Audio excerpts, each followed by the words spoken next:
Allah is my heart's speech, your mercy is what I beseech. Keep in my heart your remembrance, and in your deen allow me to advance.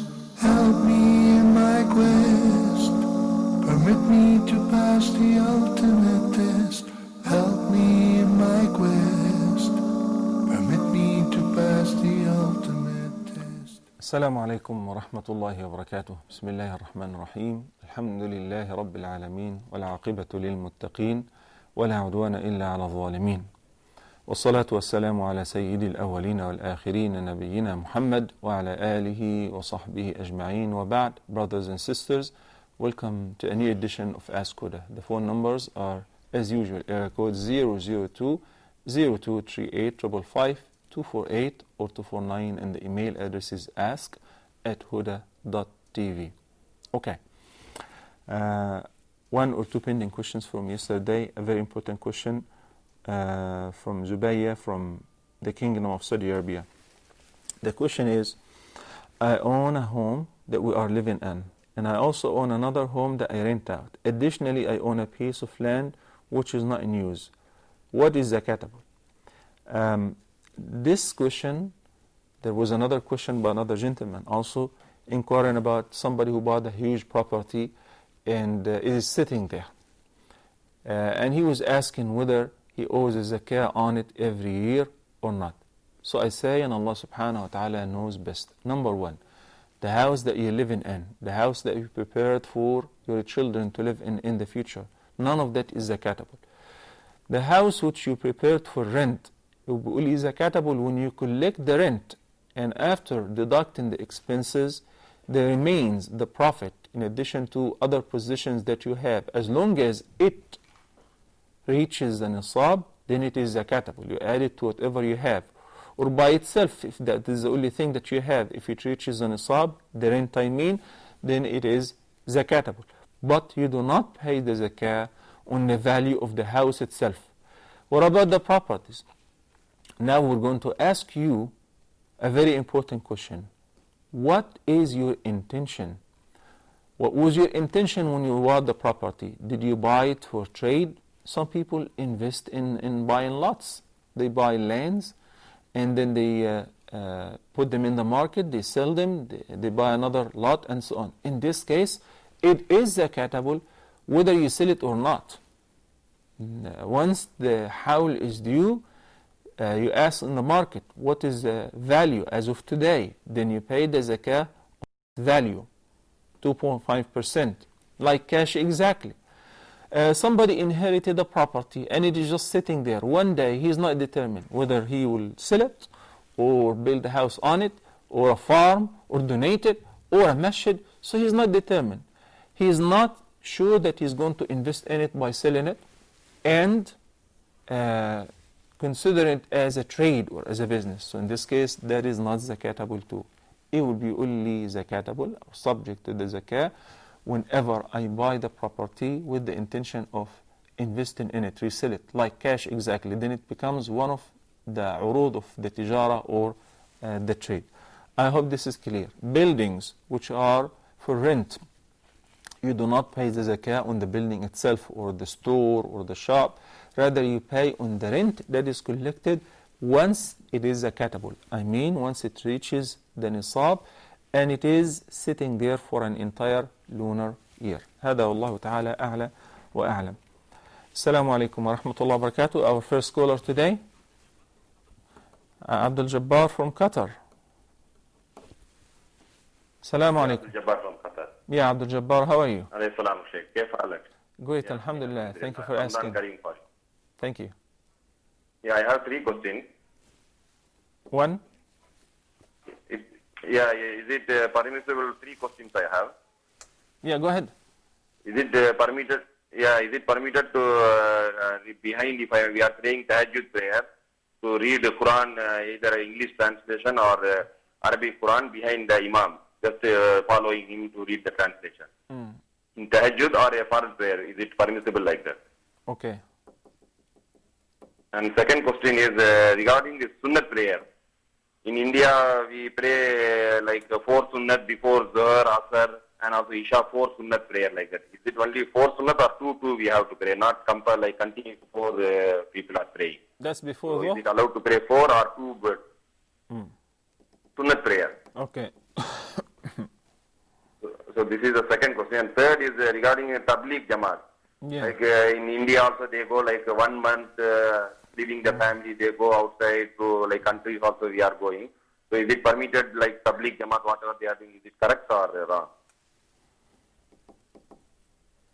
Okay. Yeah, this is complete. Jazakallahu khairan, Abdul Jabbar. Thank you so much.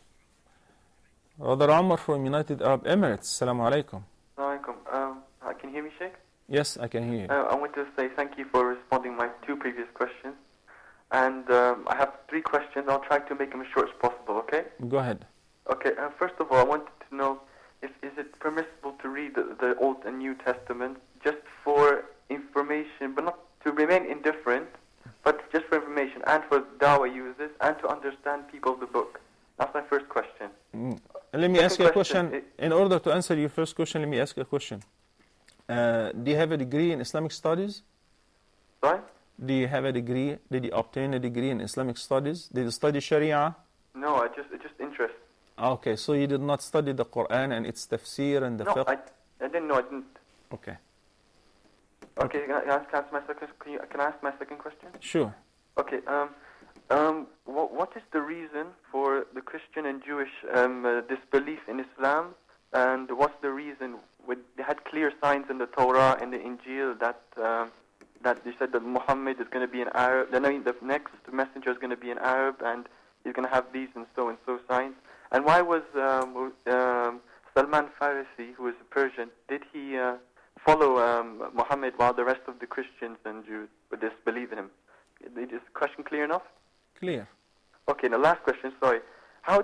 This is a bit difficult to explain. Okay, how do the Islamic scholars decide what parts of the Bible are considered correct, but you should be indifferent because it's Israeliyat? As in, like, in the Quran, for example, Surah Al-Baqarah, when they talk about Dawood, in the Bible they say that the name is of the prophet who gave Talut the kingship, whose name is Samuel.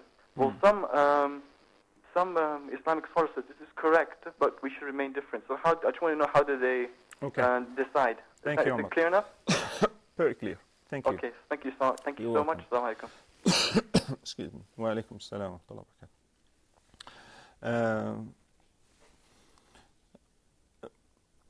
Zubayya also had a second question. What should we do if one loses a wudu in congregational prayer in the masjid? Immediately leave the salah.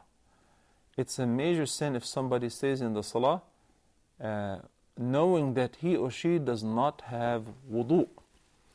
Because one of the prerequisites of a salah is at-tahara. I hope this is clear. So you leave the salah immediately. Some people feel shy and they just hang around and they stay in the salah. No, that's not permissible.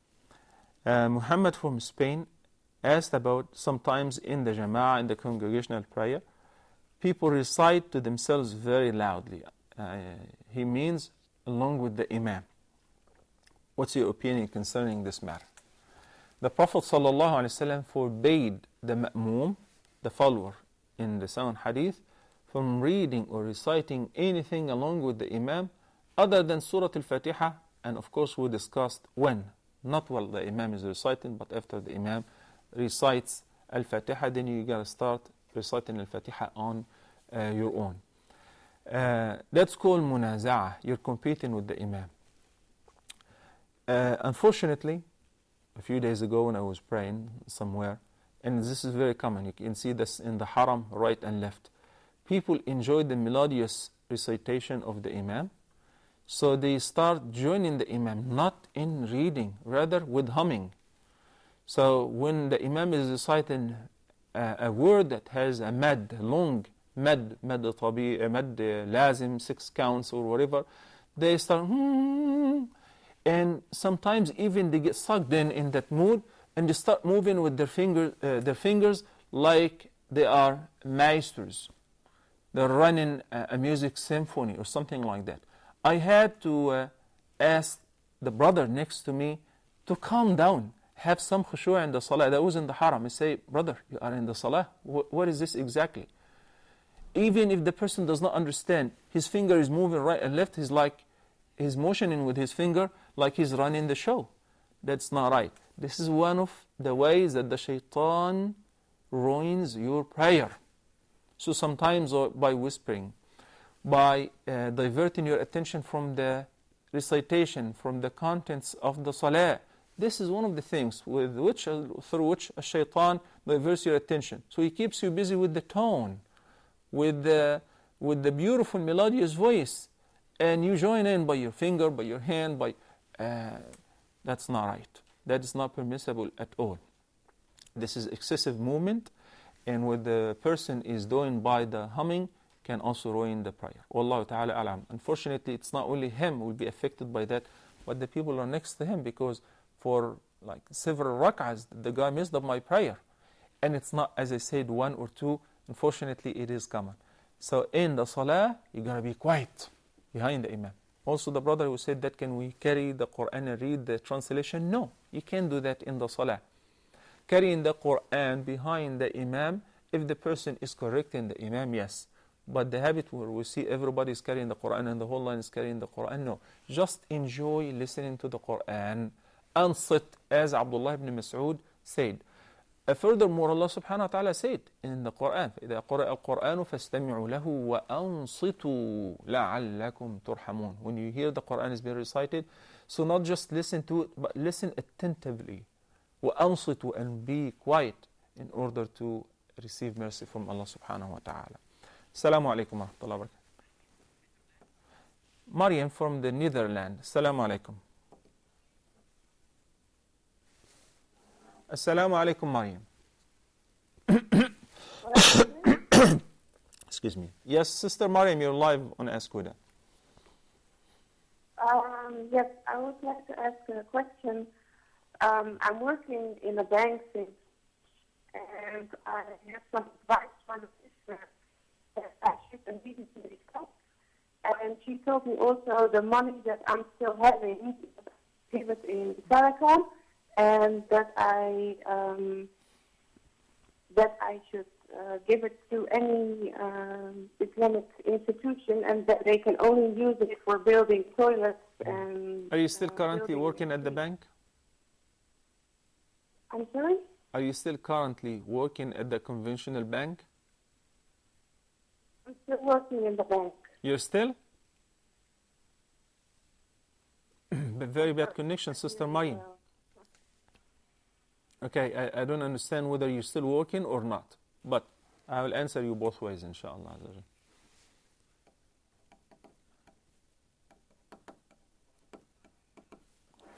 Zubair from the KSA, Assalamu alaikum.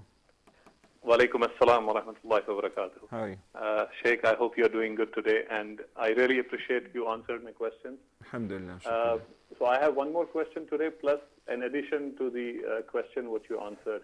So I understood the zakah on the built area and the land, but I mean the intention is every parent has an intention that he buys the land for their kids, for their children, so that it can help them in future. So there is really no decision that whether you want to sell it or trade it, but it's there and you just want to keep it. Then it's not zakatable. So this is zakatable? No, it is not. Okay, it is not. Okay. And Sheikh, I have another question, is that people, I mean, I'm from India basically, so we have to keep the money in the banks which give interest out. It is inevitable. Now my question is, I know that this interest is haram on me, but it is not haram on the poor and the needy people.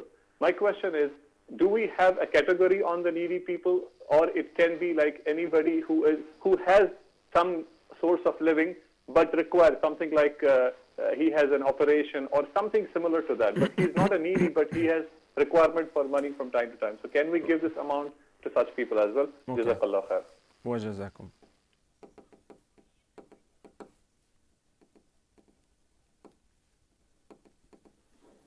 Noreen from United Arab Emirates. Assalamu alaikum, Noreen. Alaikum assalam, Sheikh. How are you? Alhamdulillah, thank you for asking. Sheikh, my question is regarding evil eye in Islam. Last year I got married, and afterwards me and my husband, we've been falling sick continuously. So people kept saying this is a reason is about evil eye. I never believed in this. But then I read a hadith from our Prophet Muhammad sallallahu alaihi wasallam, which it states that in Islam, evil eye is true. Since we were keeping on getting sick, my mother-in-law called the ustad to the house, and he asked me questions which were actually a little bit made me confused, because he asked me, do I feel if like ants are walking on my body, or if there are scratches on my body like a cat has scratched me.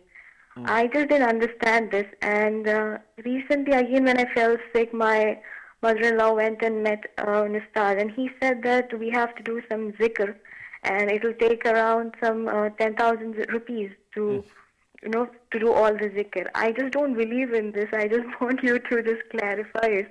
So next time she comes over, I can tell her it is wrong. Okay, Noreen, thank you.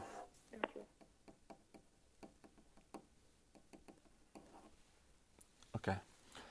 Abdul Jabbar from Qatar, the sunnah before Dhuhr. The Prophet ﷺ said in the sound hadith, which I quoted yesterday, and collected by both al-Bukhari and Muslim, Salatul Layli Masna Masna.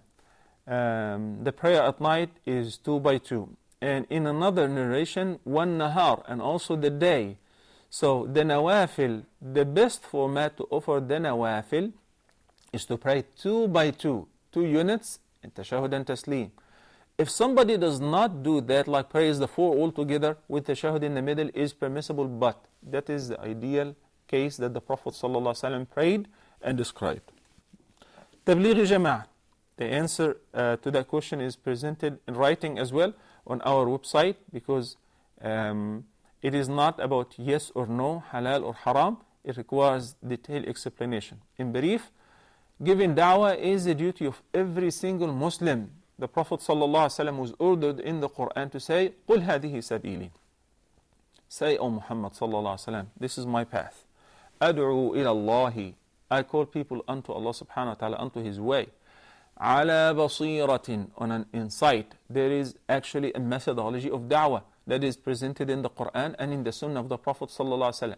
So the Prophet was ordered to say, I call unto Allah subhanahu wa ta'ala on this insight, with this method. أَنَا وَمَنِ اتَّبَعَنِي. Me and those who follow me. So every person who considers himself or herself a tabi'a, a follower to the Prophet ﷺ, must give da'wah. Giving da'wah is not limited to the shuyukh, or to the scholars, or to the tabligh jama'ah, or to any members, but rather every Muslim must enjoin what's right and forbid what's evil whenever it's accessible, with conditions. In order to learn the methodology of that, you gotta study the Quran and the Sunnah and so on. So if you're doing this in the same direction, the same method that the Prophet ﷺ prescribed, then you're all fine and you're rewarded. But when you add to that some appetizers and condiments and some additions, we say the work itself is valid, but these additions are not of the work. The Prophet ﷺ never specified certain number of time, or hours, or days to do khuruj. You can always give da'wah anywhere. You can give da'wah talking to your own children, asking them to pray. وَكَانَ يَأْمُرُ أَهْلَهُ بِالصَّلَاةِ. So giving da'wah to your own children is da'wah, to your spouse, to your family members. It's not only I have to go outside. I have to do ijtima'at worldwide, and my local community is missing me, or my own family is missing me. So can I go out to give da'wah? Of course, this is what we do all the time. But it happens whenever it's needed and it's accessible, and we do not specify. Say, Sheikh, we want you for a week. Okay. 1, 3, 4 other scholars. Fine. We just returned from Africa, and it was a magnificent trip by the grace of Allah subhanahu wa ta'ala. So stay 3 days, 4 days, 5 days. Sometimes it appears to us there that we would like to extend it to a month, or send somebody to hang around and stay there for a year to teach the new Muslims and the reverts. All of that is great. But to have a doctrine that you have to go out 3 days every month, or a month every whatever, or 40 days per lifetime, or 4 months per lifetime, this is something that is missing a proof. And the Prophet ﷺ never said so. But the work of da'wah itself is the supremest work in Islam. Allah subhanahu wa ta'ala said, كنتم خير أمة أخرجت للناس تأمرون بالمعروف وتنهون عن المنكر وتؤمنون بالله. This ummah was made superior simply because of the quality of giving da'wah through enjoining what's right and forbidding what's evil. Wallahu a'la alam. The detailed answer is also in our website. Jazakallah khair. Umar from United Arab Emirates. Can any person read in the Old and the New Testament? You can, but is it permissible? What is the idea? What is the purpose behind it?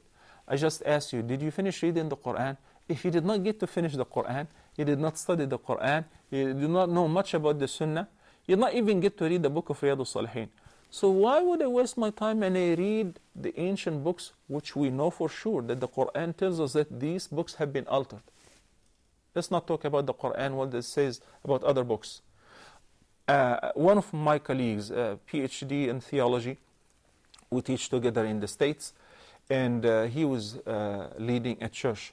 Once we were having a function, and I just asked him and others who were sitting like priests a frankly question, and I said, Ben, how many different Bibles, different versions of the Bible do you guys have? So he said, hundreds, maybe thousands, you never know. So this answer by itself is sufficient to tell you that which one are you going to read? Every few years they have the latest edition. The latest edition of what? They take what they don't like and they put what they assume is right. So which one exactly is the Word of God? Why do I have to give myself a hassle as a non-professional, as a beginner to seek knowledge? Why do I have to give myself a hassle in order to search and find out whether this is right and this is wrong? Why?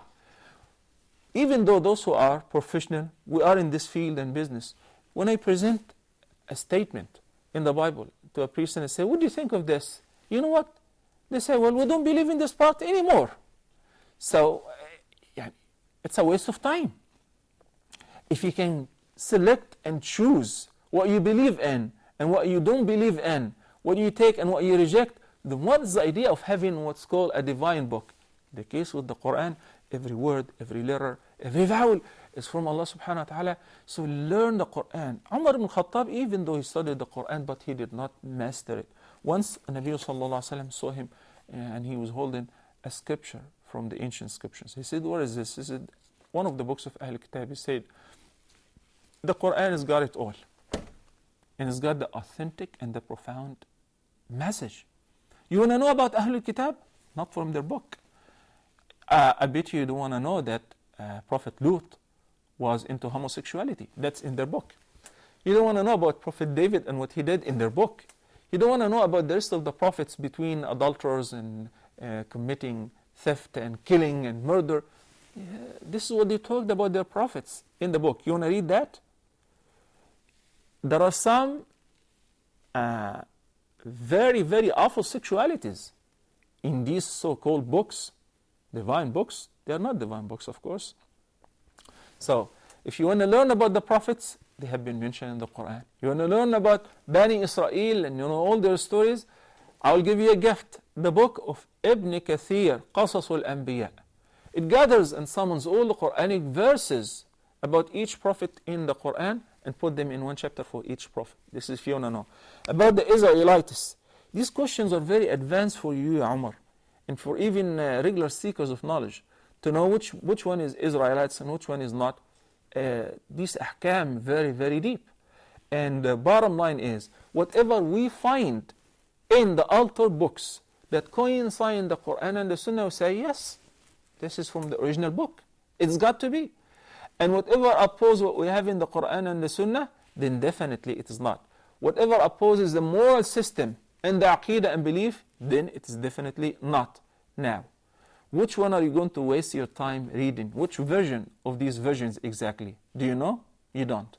Second, don't you think it is much worth it to spend this time reading the Quran and learning your own deen? And when you become professional in your own deen, like if I give you advanced chemistry and I give you an equation and say balance it, you don't know what chemistry is to begin with. So that's not right. I'm sorry if I'm being a little harsh, but a lot of youth, they would like to become Ahmedidat. May Allah have mercy on him. Or Yusuf Estes, or whatever. So they indulge directly in a study in the Bible. Why? We're going to fetch it out and bring all the proofs that it is fake. You don't need to do that. It's all presented and it's all available. Just learn the Quran first in order to be convinced, in order to be a strong believer. What the Quran says, that the disbelievers said, لا تسمعوا لهذا القرآن والغوا فيه لعلكم تغلبون. The Meccan pagans made certain that the ordinary people would not get to hear the Quran. So they said, every time you hear Muhammad or any of his followers reading the Quran, distract the attention of the audience and clap and whistle so that they would not hear it. Why? Because if they hear it, they will be affected with it. I once was invited to a synagogue. It was the biggest in New York. And I had 4 rabbis. One of them was a professor of Islamic studies at the university there. And I was asked to recite Quran. And I was reciting in the synagogue from Surah As-Saffat. And while I was reciting, while I was reading, I could hear people crying. I was reading the Quran in Arabic in the synagogue.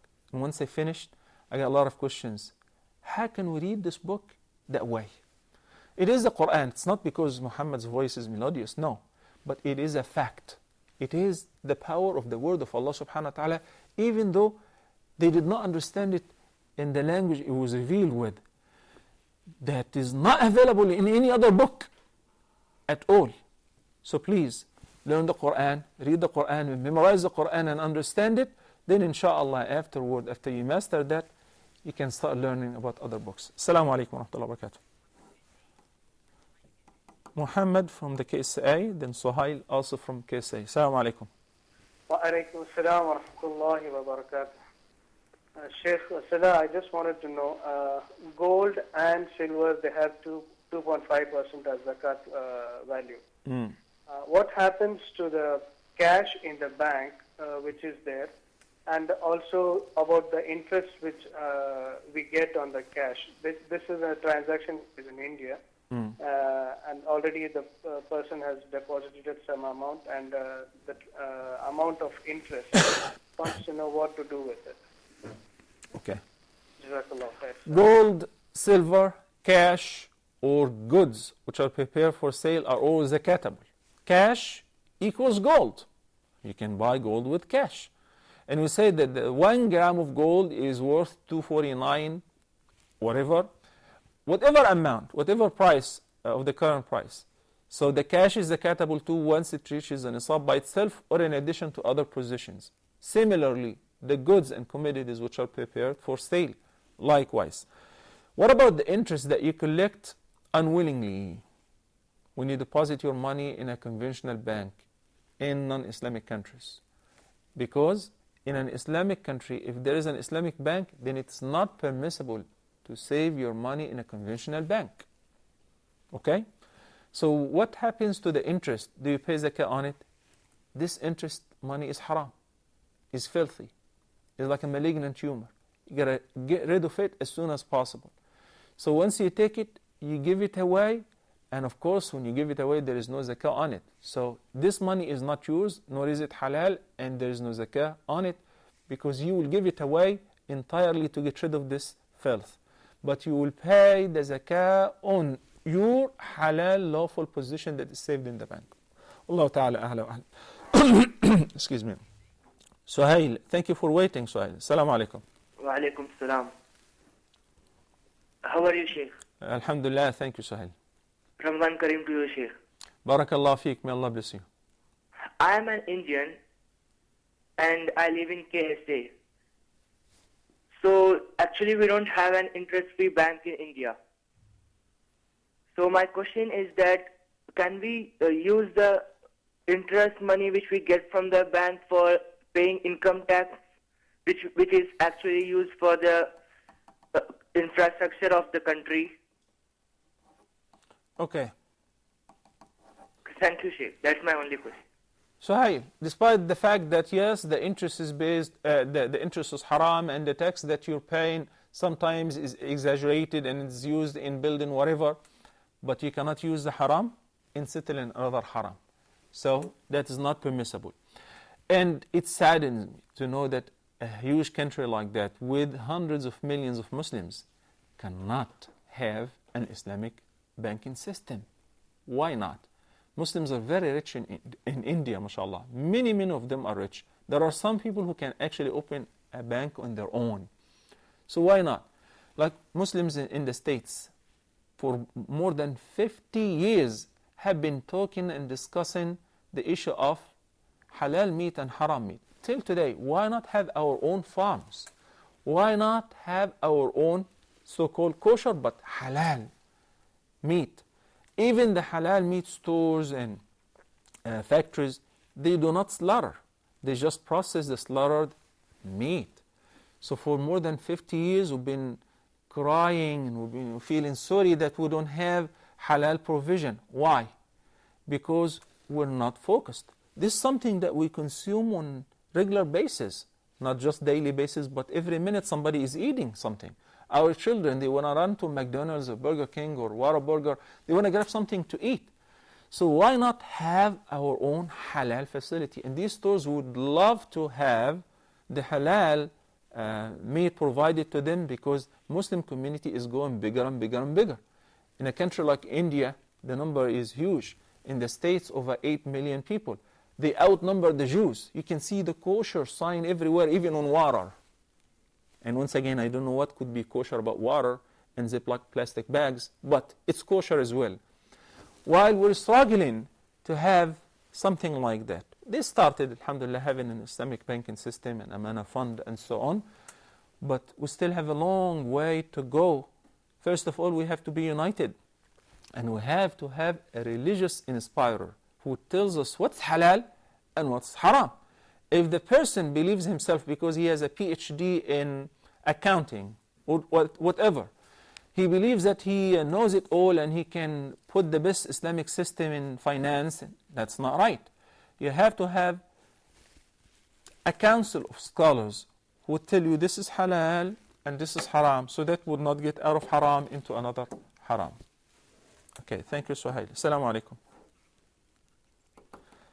Bint Umar from Qatar. Assalamu alaikum. Wa alaikum assalam. Dr. Muhammad Salah? Yes, speaking. Yes, I pray to Allah that He bless him more and more for all your good deeds. Ameen. Thank you so I much. would ask about the legality and since if husband having subsequent marriages are to make all his wife live in one roof. Is this deed approved by Islam? Okay, having each wife live in one room in the same house? One roof, brother. One roof, okay, one flat. Well, if the husband has two wives. I got it. Yes, and each one is living in a flat. Yes. Is this deed approved by Islam? And I have another question. Okay, second. What is the best gesture and deed when we are visiting the graves of our deceased relatives? Okay. Bye. And last, doctor, during the menstruation of woman, is it said that she is not allowed to touch and read the Quran because she is in a state of impurity? Is this true? In which case, what is the best deed to worship Allah when one is in the state of menstruation, especially in this holy month? Okay. Okay, 3 questions, Bint Umar. Thank you so much, brothers and sisters. Let's take a short break, and inshallah, stay tuned. In a couple of minutes, we'll be back.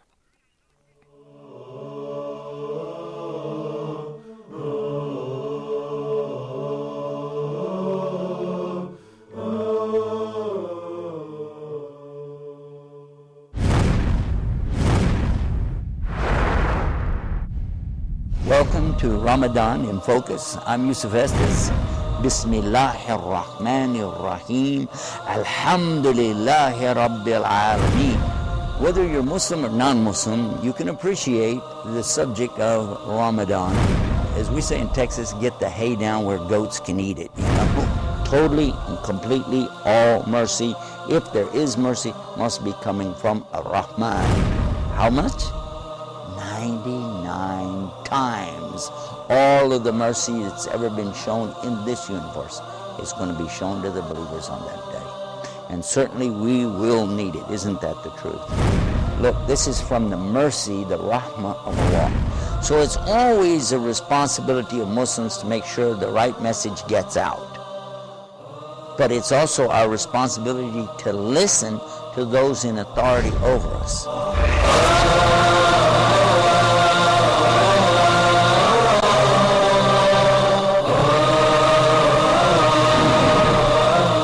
The entire staff at Huda would like to wish you a wonderful and blessed Ramadan.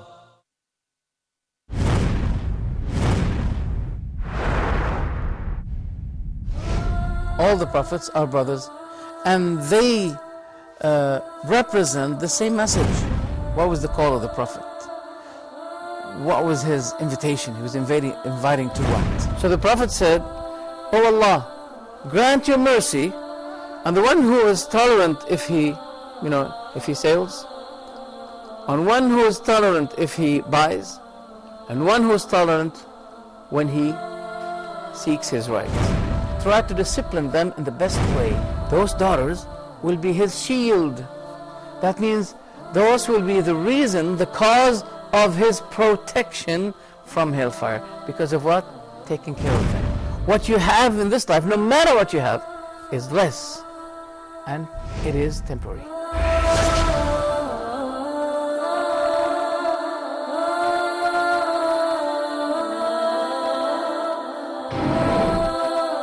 The entire staff at Huda would like to wish you a wonderful and blessed Ramadan.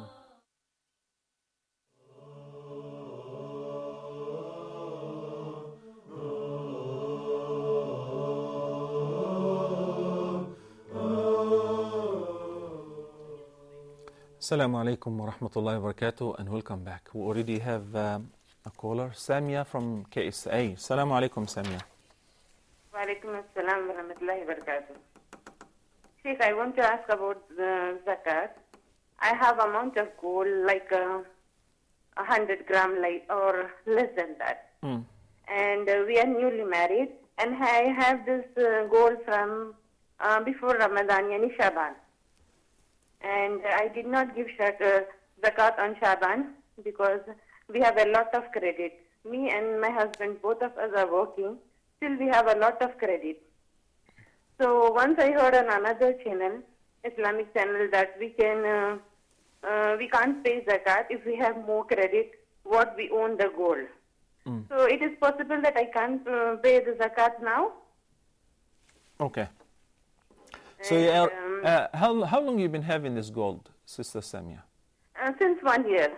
So it's already 1 year, and yeah, it's already 1 year. Yani in Shaban, I married in Shaban, last Shaban.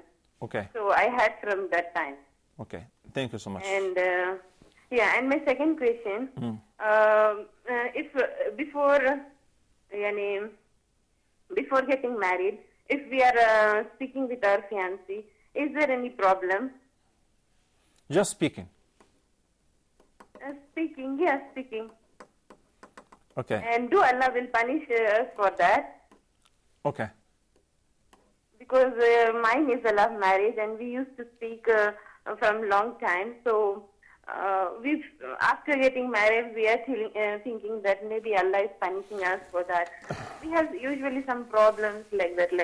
You see, may I request the brothers and sisters who are on the line to hang out for a moment in order to answer. This is a very important thing. Speaking with the fiancé, and the sister feels that whatever marital problems they're having right now, it may be because of this relationship. Speaking is a very broad word. Right now I'm speaking. And when a couple date and go out and travel together and have fun, they can also be saying that I'm speaking to her and she's speaking to me. Okay? It can even go beyond that. Mere speaking is not prohibited, but with a limit. What are we speaking about? What are we talking about? What do I say to her? Would it be okay if I put the speaker on and everybody hear what I'm saying to her? If this is the case, then it is okay. But when I take the phone and I go to my room and I lock myself in and he does the same and we start talking to each other for an hour, then I bet you something haram is going on. Okay? He's not your husband, nor are you his wife. Engagement does not make the unlawful relationship lawful. nor does it make the lawful relationship unlawful. I mean, when I speak to my fiancée, she's like anybody else who's not permissible for me, like any woman in the street. Engagement is just mere promise that inshallah one day we'll get married. It does not give me the right to shake hands with my fiancée. It does not give me the right to take her out so that we can go shopping and look into things and bring her in the evening at home so that she will sleep at her house. No, none of that. Because we're not married. After the aqd, after the marriage contract, even before the consummation of the marriage, you can do that. You can go out, you can shake hands, you can kiss, you can hug, you can talk as much as you want. But because you're already married, even though the marriage is not consummated yet. But as long as you are still engaged, none of the above is valid. It's just mere promise that inshallah we'll get married.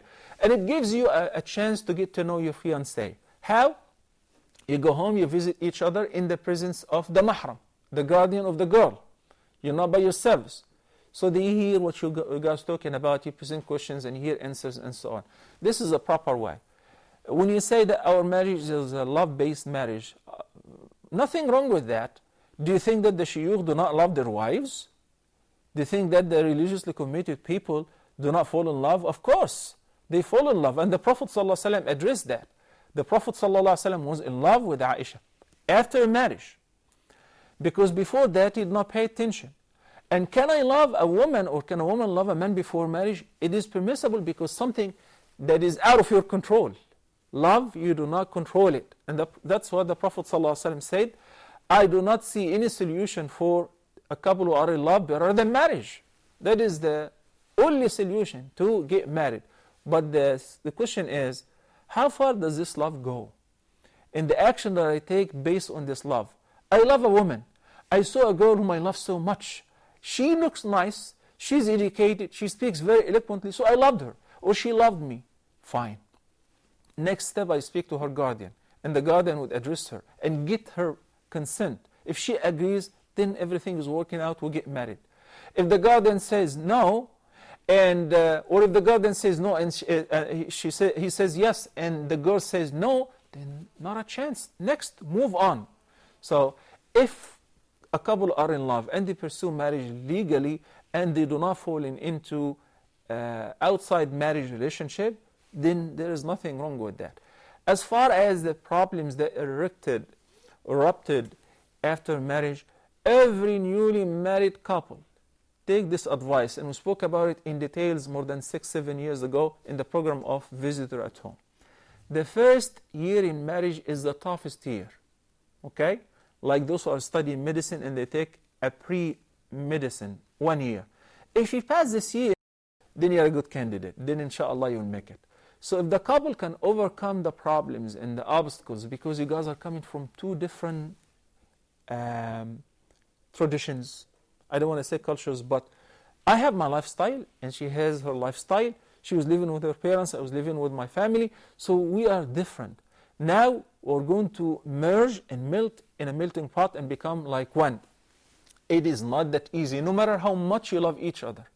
Sleeping habits, eating habits, many things that we have to compromise. We have to compromise. So if you pass the first year of marriage successfully and you overcome the problems without asking for a divorce, then I can tell you, inshallah, you will work it out and you will overcome all of that. Assalamu alaikum. Robin from the KSA, Assalamu alaikum. I hope I'm pronouncing the name right. Yes, alaikum salam, Robin from KSA. Robin, okay, Robin, Assalamu alaikum. Alaikum salam. Sheikh, I go to the souk a lot, and when I go, I bargain. I get good bargains. I get the shop owner to lower his price. Is that okay? Is that haram? Is that? But don't be very excessive, because sometimes the salesman just wants to get rid of the buyer by saying, okay, just anything and get rid of him. The Prophet ﷺ said, رحم الله رجلا سمحا إذا باع وإذا اشترى وإذا اقتضى. A man who is tolerant, is merciful, is gentle, and a woman likewise, in selling, in buying, in taking loans, in paying loans, Allah subhanahu wa ta'ala will have mercy on them. And also Allah subhanahu wa ta'ala said, وَيْلٌ لِلْمُطَفِّفِينَ. Woe to al-mutaffifin. Who are they? الَّذِينَ إِذَا اكْتَالُوا عَلَى النَّاسِ يَسْتَوْفُونَ. Those, when they buy, they want to take some, they take their full rights or even more. They tell the salesman, put some more. Okay, it's already weighing 1 kilo. Or whatever amount that they're looking for or measure. Oh, give me some more, 1 piece, whatever. They squeeze them to the bone marrow. وَإِذَا كَالُوهُمْ أَوْ وَزَنُوهُمْ يُخْسِرُونَ. But if they were in the opposite position, like if they were the salesman or the saleswoman, then they would not give the full measure to the buyer. But the person should be moderate. Sometimes you go to the market and you know that everybody bargains. So bargaining is permissible, but with a limit. And also, since you said you go to the market a lot, I believe you understand the value of the items, the goods, and the prices. Like you checked in many places and you know that this is for 70, somewhere else it's for 90. So it's fair enough, especially if it is the same quality. Talking about the markets, I was very, very upset and I kept saying, لا حول ولا قوة إلا بالله. And I regret to see in Mecca, in Medina, in the holy places, the sisters who are going all the way to perform Umrah and Hajj, and the shaitan is utilizing them to mislead people. These sisters, very nice sisters, but they go with the fashion. There is an evil fashion. I believe that it was designed by Satan himself, not by any of his offspring, by Satan himself. The shiny abaz, the sisters wear them. We're going for tahajjud and you see the shiny abaz everywhere. This, that can work as a sleepwear in your bedroom, not in the street. No, we're going for the haram, we're going to the market. This is shameless. Please, the sisters who fear Allah subhanahu wa ta'ala, this is not hijab at all. The sister who's wearing niqab and wearing this aba'a, this is a sleepwear. Every man would look at it this way. It describes the details of the body. It's very, very attractive and very distractive to the believers who are going to pray and going to the haram. Right in the most sacred spot on earth, you see women are doing that. Not because it's sold there, it is halal. Not because some local women wearing niqab and wearing eyelasher and makeup, and that's not right. Not even kuhl. Kuhl is zina. Please fear Allah subhanahu wa ta'ala and understand that Allah subhanahu wa ta'ala said, يا أيها النبي قل لأزواجك وبناتك ونساء المؤمنين يدنين عليهن من جلابيبهن ذلك أدنى أن يعرفن فلا يؤذين. A woman whose modest is known by her behavior, by her outfit. She's not inviting others to look at her. And I will continue to talk about this evil fashion until inshallah it is banned either by law or the brothers who led their wives. I can't imagine a religious man, a modest man, a man of manners would allow his wife to step out his house like that. This is very revealing and this is very, very dangerous. May Allah subhanahu wa ta'ala guide us to what's best. So if the sister did not know, now I'm telling you, it's bad. Also, the sleeves, which do not have buttons, and the sisters, once they raise their hands, the sleeves would roll down and show their flesh and show their arms. Don't you consider the forearm awra? It's awra. What happens when you say Allahu Akbar and the sleeves roll down to the elbows? Prayer is invalid because you showed your awra in the salah. I hope that Allah subhanahu wa ta'ala would inspire us to understand His deen better. Amen. Assalamu alaikum. Okay, assalamu alaikum. Not to take a phone call, rather to wrap it up because I went over time. And brothers and sisters, until tomorrow, inshaAllah Azza Jal, I leave you in the care of Allah. أقول قولي هذا واستغفر الله لي ولكم وصلى الله على سيدنا محمد وعلى آله وصحبه وسلم. السلام عليكم. Allah is my heart's speech. Your mercy is what I beseech. Keeping my